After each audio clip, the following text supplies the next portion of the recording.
kita yang kedua di OG Map Erangel. Selamat menyaksikan.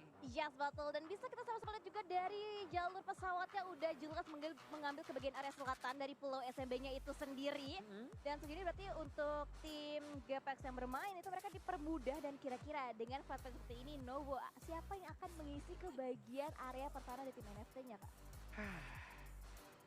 Harusnya AE mungkin? sebentar. AE enggak dong, udah enak banget dia di bagian Milbase ngapain gitu kan istilahnya.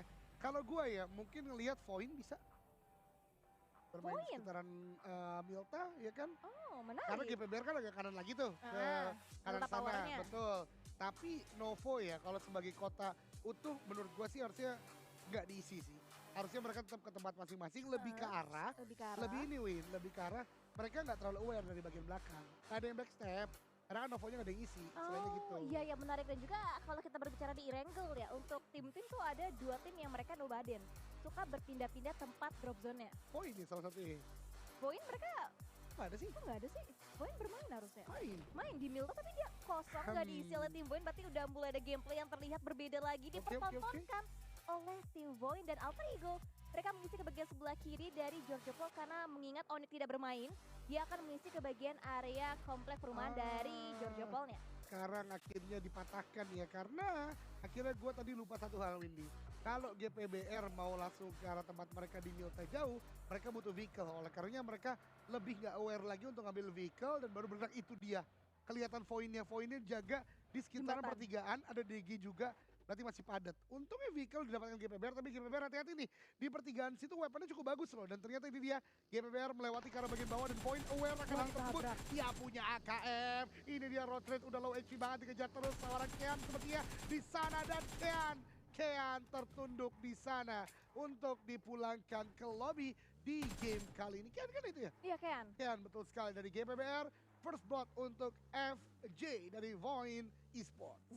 Dan juga 4 langsung memangnya bukanlah kuantitas yang diunggulkan dan benar-benar mendomplang banget, apalagi dari tim Voin. Mereka udah punya KM, mereka udah looting duluan dan mereka ini pintarnya Voin.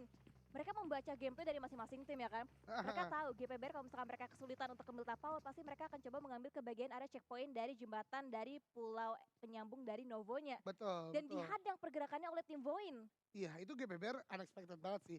Dari gerakan mereka untuk ngambil ke arah bagian bawah kelihatan banget. Mereka predik Voin langsung turun ke Miltanya ya kan. Ternyata ya Voin juga cerdik. Dia tahu Milta kadang juga kesulitan vehicle.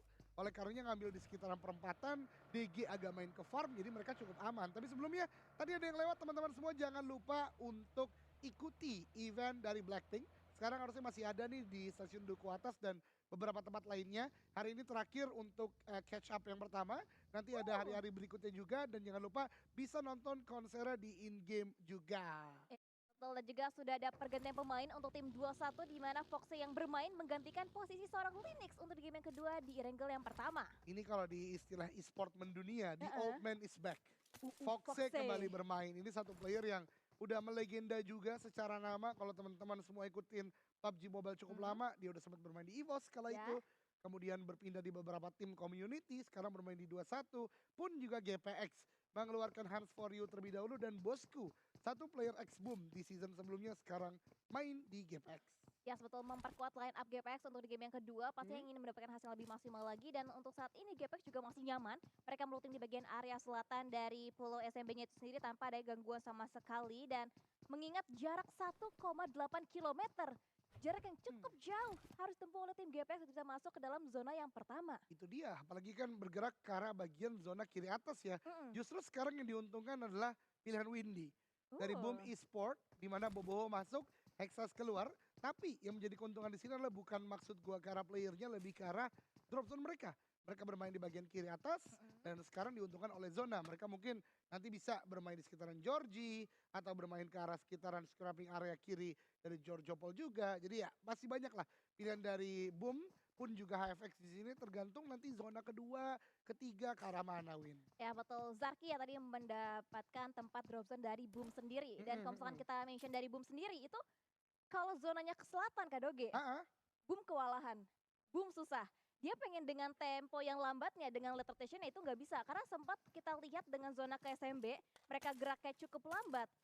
Itu Boom di jembatan, dia jaga entry point-nya sama Bigetron. Pasti.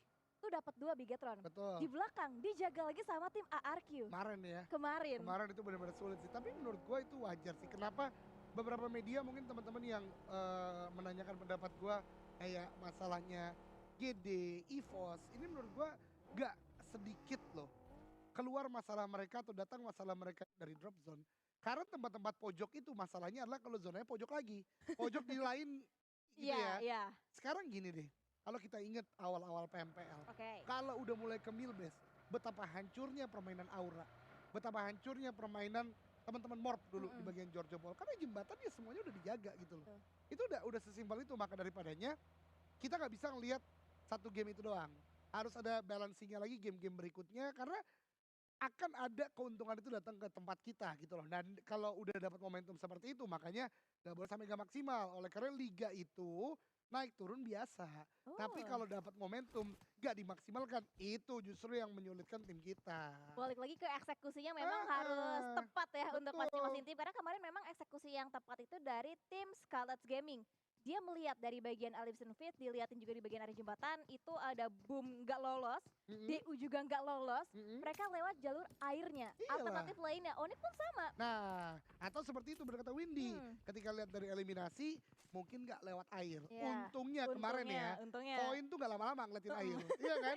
Karena Aura doang yang kena tuh. Betul. Lihat, gitu, jadi kayak, ya hal seperti itulah yang harus ditanggulangi. Betul, Onyx aja kemarin juga sampai niat.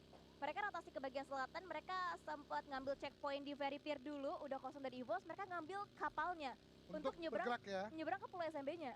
Itu sih ya, hal-hal menarik kalau kita saksikan, memang harus adaptif tim itu ngelihat bagaimana situasi dan kondisi, dan lagi-lagi gameplay yang cukup pasif walaupun under 7 minutes sudah pada bergerak dari tempat-tempat yang mereka diami sebelumnya. Dan ini wajar karena semakin game bergulir, hari makin banyak, mereka semakin matang. Dan ini tim yang tadi gue prediksi mendapatkan chicken dinner. Secara looting mungkin gak terlalu matang, bahkan Flux belum punya first aid. Kita melihat juga belum ada beberapa lootingan yang dibutuhkan. Jadi ya harus mencari tempat-tempat lain juga. Ya betul banget, dan juga nih nampaknya tempat dari bagian area yang biasa tempatnya oleh tim Dewa United kali ini diisi juga oleh tim ARQ. Dijaga angle-nya oleh seorang folder Morty mengambil ke bagian area Sniper Tower dari bukitnya Rozok. Betul, ini dia tempat-tempat yang ya common sense lah, udah mulai banyak yang ngisi lagi ya, karena titik-titik yang memang enak banget di zona-zona awal. Dan gue berdapat informasi tadi buat teman-teman semua yang masih mau datang ke tempat bootnya Blackpink, sekarang hanya tersedia berarti di Senayan Park gitu, karena memang waktunya terbatas juga. Yang Duku atas berarti udah kelar ya. Udah. Sekarang main ke Senayan Park, di sana masih ada bootnya Blackpink. Kemarin gue lihat banyak item-item menarik dalam artian real life item, topi, ada tumbler, atau hal-hal lain juga yang bisa kalian interaksikan di boot-boot Blackpink tersebut. Bisa dapetin merchandise-nya ya untuk spesial kolaborasi dari PUBG Mobile dan juga dari Blackpink. Tapi ada pertemuan juga nampaknya dari bagian area perbukitan Giorgio Pol. Ada tim 21 dan juga Bigetron, walaupun fight belum terjadi. Tapi nampaknya informasi yang terjadi dari kedua tim berbeda memutuskan untuk mereka tidak akan coba engage fight di early-nya. Akan sama-sama fokus saja mengambil area wilayahnya masing-masing. Ini BTR sih yang coba-coba sih. Karena BTR kemarin gue inget banget mainnya tetap di compound. Sekarang Genfos kayaknya coba ingin melebar karena compound BTR ini memang enak sementara waktu. Tapi kalau nanti datang teman-teman dari Giorgio Pol, datang dari Ruins, datang dari Rozok, ini sulit banget untuk defensif. Dan sepertinya BTR menyadari hal tersebut, gak mau mengulangi kesalahan yang sama. Mereka agak lebih menyebar lagi sekarang, lihat ke arah sekitaran Ruins, agak lebih menjaga lagi. Dan udah ada update itu lagi ya, Koenisek ya berarti ya. Karena Koenisek akan datang lagi ke PUBG Mobile, tadi gue lihat udah ada lagi tuh parkiran-parkirannya. Oke, menarik. Kita akan menyaksikan bersama-sama nanti update-nya seperti apa, karena udah mulai ada lagi compound. Dan ini ingat teman-teman semua, bukan masalah hanya update-nya, tapi kalau ada compound baru timbul di map kompetitif, ini bisa ngubah gameplay dari masing-masing tim juga. Iya, betul banget. Dan juga nampaknya gameplay yang berubah juga terlihat dari tim Bigetron. Mereka dari kemarin juga sempat terlihat mereka sering banget mengambil ke bagian area perbukitan Giorgio Pol, ke bagian area scrappingan Gatka juga. Sering kali juga battle itu fight-nya sama tim BNW. Kemarin BNW dipulangkan di sek 16 sama Bigetron di bagian kaki gunung Giorgio Pol. Nah itu dia, karena tadi kita katakan kan, biasanya Bigetron bermain hanya di compoundnya, yang sekarang diambil Morp. Sekarang mereka udah bergerak dan BNW masih dengan jalur rotasi yang cukup mirip bisa kita katakan dari game-game sebelumnya. Namun Heaven kali ini, Barrier mengamati ke arah bagian Morp di bagian bawah sana. Ada Fajar pick off, walaupun begitu dari Heaven lagi dong, dari Barrier lagi dan lagi belum melakukan sebuah engagement ke arah bagian depan, namun hati-hati, Morp juga udah mulai berkumpul di sekitaran wilayah, mereka split, dan biasanya kalau kita ingat Morp dulu bermain di Victim, mereka lebih ke arah begal jembatannya. Sekarang lebih luas lagi permainan yang dimainkan oleh Morp tim sendiri nih, Windy. Ya, terlihat dari split yang dilakukan oleh tim Morp memang mereka cukup jauh nge-splitan untuk bisa menjaga area defensifnya masing-masing, dan sejauh ini dari tim BNO juga mereka hanya mengoleksi informasi aja, belum ada serangan balik lagi diarahkan ke tim Morp, tapi kali ini kita bagian review POV-nya ke tim Scarlet Gaming. Smith juga bisa untuk men-zoning out beberapa vehicle yang terlihat terlintas dari kali 4, dan juga Smith akan coba memarkir kembali vehicle-nya untuk lebih aman lagi karena di bagian area perkotaan juga tim GPBR yang bisa menjadi pengganggu juga untuk tim Scarlet Gaming. Coach Nandi kembali bermain ya. Setelah hari kemarin juga bermain, sekarang bermain kembali lagi. Sorry tadi gak hanya Victim, tim terlawas dia sebelum Morp adalah Ion tentunya ya. Sekarang kembali bermain dari Coach Nandi sendiri. Fun fact, beberapa FT yang gue ikut ada main chill aja sih sebenarnya dengan banyaknya tim-tim PMPL yang join juga. Coach Nandi ini adalah salah satu coach yang aktif juga ikut turnamen-turnamen malam hari bisa dikatakan. Masih chill, tapi satu yang gak chill ini sih serbuan yang datang untuk diarahkan juga ke seorang Daybot, langsung diserbu dengan 4 player sekaligus dari tim GPX, dan ada Rosemary dan juga Matoy yang berusaha untuk split juga, split 2-2 tapi step di bot oleh seorang Daybot, dan ini memberikan informasi pastinya untuk ke tim GPX, dan Rosemary mengokang satu buah net. Hati-hati Daybot ditargetkan posisi dari bagian lantai 2, tapi di cancel nampaknya ada Baskara jadi targetnya untuk bisa menghentikan langkah kaki di lantai nomor 1. Tapi lihat gerakan Daybot tarik ke arah bagian sini agar nanti ada backup yang bisa dilakukan oleh player GD lainnya. Di bagian belakang udah setup, di bagian belakangnya juga tadi di hospital udah mulai setup. Kalau GPX nggak aware, 1-2 aja tertumbangkan, tentu dari GD akan langsung maju ke arah bagian depan. Namun ini dia, Daybot turun ke arah bagian bawah, belum diketahui di mana letak pasti dari Daybot dan dari GPX. Masih mencari, dan itu dia Daybot dapatkan satu. Ini momentum bagi tim GD untuk maju ke arah bagian depan, dan bahkan mencari yang kedua low HP dari GPX. Tapi Nichil, satu orang di bagian belakang gagal untuk mendapatkan knockdown. Namun datang kali boom ke arah bagian depan membuat GPX porak-poranda, bahkan hanya 2 active player, 2 udah sangat low HP. Dari boom akan mengcook squad mate, belum ternyata masih dengan Thompson dia berdansa di bagian depan. Namun dari GPX juga mencari, dan GPX Linux justru tumbang, membuat GPX hanya menyisakan satu player di bagian atas, masih berdansa di lantai 2. Windy. Yes, betul. 2 lawan 1 posisinya untuk tim GPX dan juga untuk tim Genesis Dogma. Bahkan Lynx akan coba diberikan aja begitu bleeding out ke bagian arah lobby, dan kali nampaknya lihat dari bagian luar. Alan, bosku akan coba tarik mundur ke bagian lantai 1, dan ada baru tembakan juga, dan itu dia sampai terjadi. One juga terjadi, bahkan ada seorang bosku yang memenangkan fight-nya. Clutch dilakukan oleh seorang bosku, dan bahkan Genesis Dogma menjadi tim pertama yang harus dropping out too early di game yang kedua. Oh my god. Masuknya bosku tadi ya, menggantikan satu player lainnya untuk bermain di game kali ini, luar biasa banget. Mengubah alur permainan, walau begitu ingat, fight mereka di luar zona. Mereka masih punya PR untuk masuk dalam zona, dan mungkin gak kelihatan, tapi mereka masih ada di sekitar hospital. Jarak yang sangat jauh, entry-nya udah banyak yang menjaga. Kita lihat apakah bosku bisa untuk masuk ke dalam zona nanti. Ya betul, tapi untuk saat kita bisa juga rotasi dibangun juga oleh tim-tim lainnya dari tim RRQ, tercut off posisinya dengan kehadiran seorang Frenzy dari tim Morp yang mengganggu pergerakan demi pergerakan dibangun dengan sangat rapi oleh tim RRQ. Saat ditumbangkan sisa 3 player lagi, bahkan di bagian belakang mendapatkan backup dari tim Morp. Udah mulai berdatangan berusaha untuk menggunting lagi pergerakan dari tim RRQ. Asa tadi ditargetkan juga oleh seorang Nandi. Betul sekali, Morp sepertinya ingin menggunakan shelter di sekitaran shooting range untuk menjadi defensive line mereka.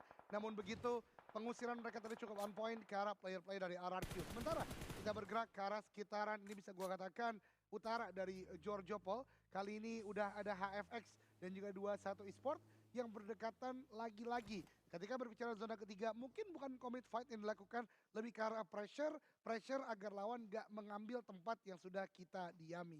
Berarti di bagian utara juga udah mulai cukup ramai, didempatin oleh berbagai macam tim yang berbeda, dan kali nampaknya kukangan net yang sangat amat matang dari seorang Agansi dilontarkan ke depan dengan Haitosa, tapi belum bisa mendapatkan opening knock yang dia inginkan untuk tim HFX. Dan kali ini akan coba tarik mundur sedikit, akan coba digroup kembali, dan di bagian sisi lainnya dari seorang Vlaikido, lihat dia mencari di mana play di tim HFX berada. Ya, ini lagi-lagi ya, dari mulai split kemarin udah mulai banyak bait dilakukan dengan menggunakan bagi agar tercipta sebuah movement dan kemudian baru melakukan takedown, dan ternyata bait dari 21 justru menjadi malapetaka bagi mereka karena nade yang dilemparkan HFS Connect ke arah Mineral. Seorang aim power pendobrak yang sangat kuat dari 21.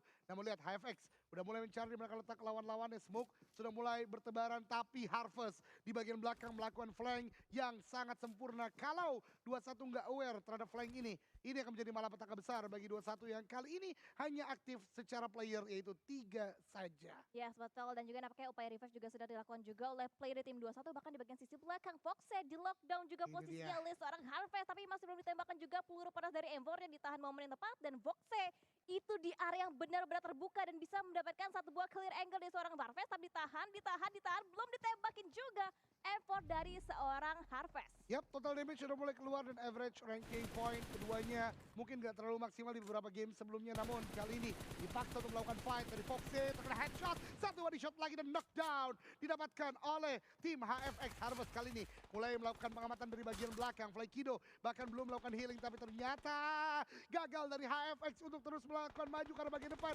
Justru terknockdown dan Harvest di bagian belakang. I don't know kenapa dia tidak cepat untuk maju ke arah bagian depan. Justru sekarang agensi terkena tembakan di beberapa sisi. Namun Free Fire tadi mendapatkan satu player dari 21 lagi, membuat keadaan kembali berimbang. I don't know apa yang coba dilakukan oleh kedua tim ini, membuat fight terlalu lama dan merugikan kedua belah pihak. Walaupun menang sekarang Wantes dari HFX, tapi sudah hilang juga satu player mereka dipulangkan ke lobby. Yes, dan bahkan nampaknya seorang Flykido juga akan coba dipulangkan kembali ke bagian lobby, dan ada lempar nades yang sangat amat matang dari seorang Flykido, hampir menemukan posisi dari seorang Agansi, dan itu dia nades yang Wah. connect. Flykido mendapatkan satu buah pick off ya ke player dari tim HFX, dan healing dilakukan.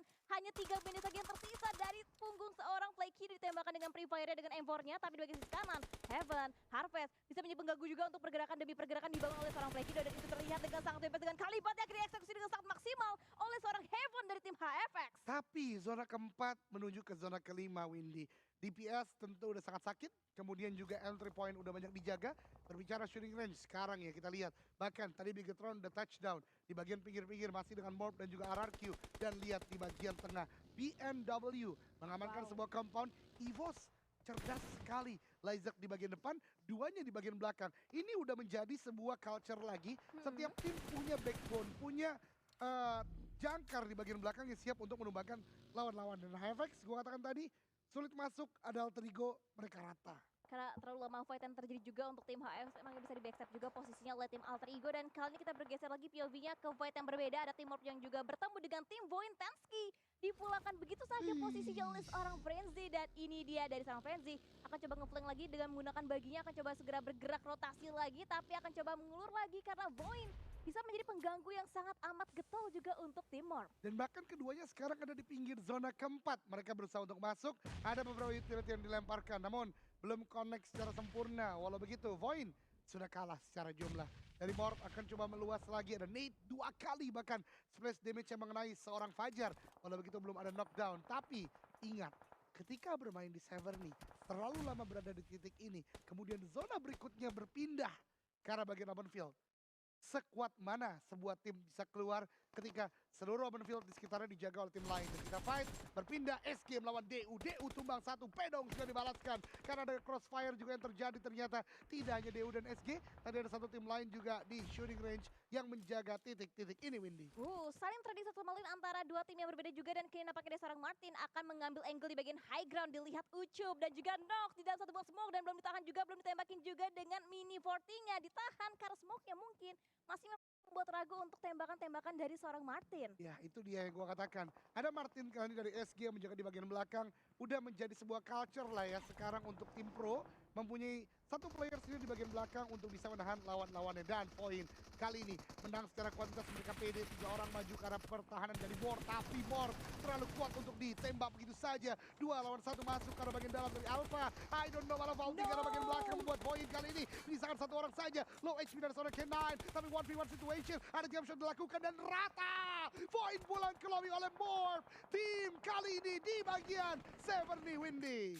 Dan juga Morph masih punya waktu lagi untuk mereka bisa merevive satu persatu personil mereka, dan ini dia nampak di bagian luar yang kita mention juga dari awal. Dari Kadogi juga mention terlalu lama menahan di bagian Severny. Di bagian luar lihat dari dunia games udah ngelok juga ke bagian area perkotaan, tapi di sisi lain juga nampaknya dari EVOS Redface dengan Grozanya melockdown juga posisi pergerakan dari tim Alter Ego. Ya, Alter Ego dan EVOS Reborn mempunyai kesamaan pola pikir untuk melakukan rotasi dari bagian atas. Dan bahkan dalam waktu yang bersamaan mereka sekarang melakukan revive ke arah teammate-nya. Redface dikirimkan ke arah bagian depan, tapi ada headshot tadi yang mengenai satu. Kembali dari Redface bahkan ngacir dari baginya, ter-take down juga dalam upaya masuk dalam zona. DU dan Boom ternyata melakukan tembakan ke arah Redface, dan Redface sepertinya tidak akan ada penyelamatan dilakukan. Bahkan kali ini Micro Blue juga ter-take down, hanya misalkan KF dan juga seorang Laser akan maju ke arah bagian depan. AE yang tadi di belakang mereka justru sekarang tidak ada lagi tembakan ke arah EVOS Reborn. Iya betul, dan itu dari seorang fanatik juga masih punya bagi untuk dia bisa pakai untuk bergerak lebih maju lagi ke bagian area Pleasant. Tapi Ucup di bagian belakang itu kakinya terlihat dengan sangat jelas dan akan coba take down, tapi hampir tidaklah pernah cukup karena Ucup masih bisa berkamuflase. Tapi nampaknya itu dia explosion dari vehicle-nya yang membuat Ucup ditumbangkan dari tembakan jarak jauh seorang Smith. Bahkan membuat DU juga pulang ke lobby karena tidak hanya dari SG, tembakan datang dari berbagai arah. SG kali ini touchdown di sekitar Amanfield, tapi Boom juga bergerak ke arah bagian mereka, dan baru gua katakan Yami dapatkan satu nade dari Octane cukup matang ke bagian depan dan meletup di sana, knockdown lagi dan lagi didapatkan dari Skylight Gaming, membuat SG baru touchdown, tumbang 2-3 bahkan kali ini. Tapi satu orang udah berhasil untuk melakukan healing, Smith, dan juga menjadi satu lagi Pinky berarti yang coba untuk masuk kali ini, namun tembakan dari seorang Razy terus mengincar, terus tracking Pinky. Wow, prone yang cepat membuat dia tidak ter-take down sementara waktu. Wow, refleks yang tepat dilakukan oleh seorang Pinky sehingga dia masih bisa menutup vision sementara waktu, bisa melakukan shielding terlebih dahulu juga. Tapi dia seorang Smith, dia membuka jalan terlebih dahulu, berotasi seorang diri aja menggunakan satu buah vehicle-nya untuk mengamankan spot yang nyaman untuk Sky Gaming. Tapi di bukan tempat yang nyaman karena terbuka sekali. Frenzy bisa di pick up dengan sangat mudah posisi dari arah belakang dari backline seorang Voker. Itu dia Voker yang kembali ngecun di fall kali ini setelah spring split. Agak turun performa dari seorang Voker, sekarang kembali mengganas satu orang yang sempat mengguncangkan dunia PMPL di season pertama dengan clutch melawan Bahampas. Sekarang kembali menunjukkan performa mereka. Alter Ego tereliminasi di peringkat ke-7. Kali ini ada 3 tim dengan potensi chicken besar. BNW, Boom, dan juga Morp Team. Double B masih masuk untuk di top 6 kita kali ini, dan di sisi lain juga kita bisa melihat juga dari bagian POV drone-nya. Pergerakan demi pergerakan dibangun juga oleh masing-masing tim. Ada DG, Voker, nge-split seorang diri juga menjaga di bagian area terluar. Sementara waktu di bagian sisi lain juga Morp masih butuh effort lebih lagi untuk bisa masuk ke dalam bagian play zone-nya. Ya, masih ada beberapa upaya yang coba untuk dilakukan, terutama bagi Morp memang karena masih di bagian luar zona yang cukup jauh, tapi tidak untuk DG, SG, dan juga satu tim berwarna biru di atas sana. Mungkin itu harusnya SG ya, karena mereka tinggal bergerak sedikit saja untuk masuk dalam zona. Tapi lihat dari Nandi, mini 14 yang sangat matang, bahkan menumbangkan Flyboy di bagian depan sana. Dan ini harusnya udah menjadi pertanda bagi kawan-kawan Mort yang masih tertahan di bagian belakang untuk bergerak. Dan sepertinya betul, Nandi udah mengkonfirm knock tersebut akan melakukan revive, dan mereka punya bagi untuk bergerak, Fajar dan Nandi. Nandi mengawali perjalanan dengan baginya, dan nanti Fajar akan menyusul sepertinya dari bagian belakang. Iya betul, satu persatu player dari Mood akan coba menyusul pergerakan demi pergerakan dibangun. Tapi lemparan nades juga nampaknya dari seorang Flyboy diterbangkan ke depan dengan high toss yang berusaha untuk mengikis lagi player dari Timur. Tapi balasan nades yang lebih sakit lagi karena lihat the-Tex. Seperempat HP satu player dari Timur kali ini, dan dari seorang Nandi kembali lagi menjaga bagian posisi bagian belakang dari Voker. Masih nge-hold juga di bagian sayap sebelah kiri dari tim Dunia Games. Ya, benar-benar stalemate udah mulai terjadi karena mereka tidak mau membuka badan. Youth yang dikeluarkan, dan ini dia BNW yang sedari awal punya compound enak sekali, dan bahkan tadi satu playernya baru gua katakan enak ternyata ter-take down dari jarak jauh, terlalu fokus kepada EVOS Reborn, justru ditembaki dari bagian belakang. Dan disadari hal tersebut, BNW mulai melakukan regrouping juga, tapi sepertinya knockdown yang didapatkan dari Morp karena BNW sulit untuk dilakukan revive untuk sementara waktu karena Morpnya masih nembakin. EVOS-nya juga belum ketahuan secara pasti di mana. Smoke dikeluarkan untuk setidaknya ngasih waktu, ngasih timing buat BNW punya kesempatan melakukan revive. Yes betul, kata Flux yang diutus untuk merevive posisi seorang barrier ditabrak langsung dijadikan sebuah fortingan untuk bisa merevive lagi posisi dari seorang barrier. Tapi kita beralih lagi POV-nya ke tim yang berbeda. Morp dan seorang Zai mengokang satu buah nades yang sangat amat matang, tapi sayangnya belum bisa mendapatkan opening knock yang diinginkan oleh seorang Zai. Dibalas juga dengan nades seorang Ikyar, tapi di sisi lain upaya revive juga dilakukan juga, dan ada flame juga. Tapi nampaknya tim Scarlet Gaming juga rata diruntuhkan satu persatu oleh serigala kita, yaitu dari tim Boom. Tim Boom Esport lagi dan lagi meratakan satu tim lain, yaitu SG. Tapi kali ini kita lihat dari Voker sedang melakukan sebuah flank ke arah bagian kanan, tapi karena zona mulai mendorong lagi, dia tidak melanjutkannya, justru menapaki lagi bukit yang sudah dia miliki dari Morph sepertinya. Ini harus do or die. Mereka akan move as unit maju ke arah bagian depan, tapi Nandi dengan 32 peluru, mungkinkah tidak ada reload yang bisa dilakukan, namun tembakan dari bagian belakang membuat Morph juga udah cukup kelimpungan, namun kali ini lihat Volker, tembakan dengan sebuah hip fire ke arah bagian depan, hampir mendapatkan satu, tapi hampir tidak cukup, dan dari bagian belakang BNW mengganggu pesta dari Morph itu sendiri, membuat kemenangan yang harusnya di depan mata, kali ini mereka ganggu, dan bahkan dari BNW juga mempunyai sebuah Groza, tapi seorang Flux gagal untuk menyelamatkan Hari dari teman-temannya. Tembakan kembali lagi berpindah, tapi Morph lihat satu persatu porak-poranda menyisakan kali ini 2 player saja, Fajar dan juga seorang Zai yang ada di bagian depan sana. Tapi EVOS, ini dia yang dari tadi ngikutin dari bagian belakang, justru menjepit pergerakan BNW, membuat BNW cukup kelimpungan, tapi Morph menemui ajalnya, pulang ke lobby di hashtag yang kelima. Wah betul, dan bahkan dari seorang Flux yang tadi berhasil bisa sukses memberikan backstab di backstab juga posisi oleh tim EVOS dari seorang Laser yang mendapatkan knockdown-nya atas seorang Flux, dan tinggal 2 flagship lagi untuk tim BNW yang bertahan, tapi Nyongs akan coba menginisiasi lagi upaya revive, akankah terjadi atau tidak, tapi saat ini nampaknya posisi Laser terbuka juga dari angle yang berbeda, sayap kanannya dijaga juga, dan bahkan Flyboy ditumbangkan juga oleh seorang Rezi dari tim Boom. Ini udah banyak banget pick-off yang terjadi, bahkan Icar beradu skill dengan seorang Rezi, dan itu dia dimenangkan juga oleh tim Boom, dan Boom kembali lagi bangkit dengan 3 player mereka. Pilihan Windy dan Eldoge ada di top 2 kali ini, Boom dan BNW, tapi Boom dengan 3 punggawanya menjadi menang secara kuantitas, bahkan langsung melakukan split. Lihat Windy di bagian minimap, itu deadlock sih dari Boom ke arah BNW, 3 titik, bahkan yang di tengah punya MG3, Boboho hampir menumbangkan, dan ternyata peluru terakhirnya tumbang ke arah BNW. Dan sekarang lihat dari seorang Rezi dengan MG3-nya mulai majukan, tapi Boom ternyata sangat disiplin, tapi terpick off satu orang dari Nyong, dikejar kali ini dicari oleh Okta, di manakah player tersebut berada, tapi Okta juga low HP, ada perlawanan dilakukan oleh Nyong. Nyong masih melihat ke arah bagian kiri dan kanan, ganti ke arah bagian Uzi, tapi Rezi masih menembaki juga, bahkan healing terlebih dahulu. Boom gak mau kehilangan momentum ini untuk menjadi sebuah chicken dinner. Ada nade dilemparkan, cukup matang tapi terlalu jauh, ternyata nade balasan juga dilemparkan Nyong, tapi itu dia nade yang sangat dekat meletup di sana. Nade kedua, 3 rata. Boom Esports mendapatkan kemenangan di Erangel kali ini. Winner chicken dinner untuk Boom Esports dengan 6-8-10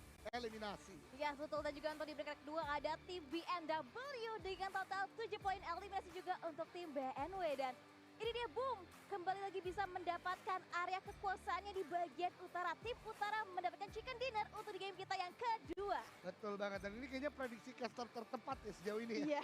Karena hashtag 1 dan juga 2 double B, Boom dan juga BNW, tapi Boom luar biasa.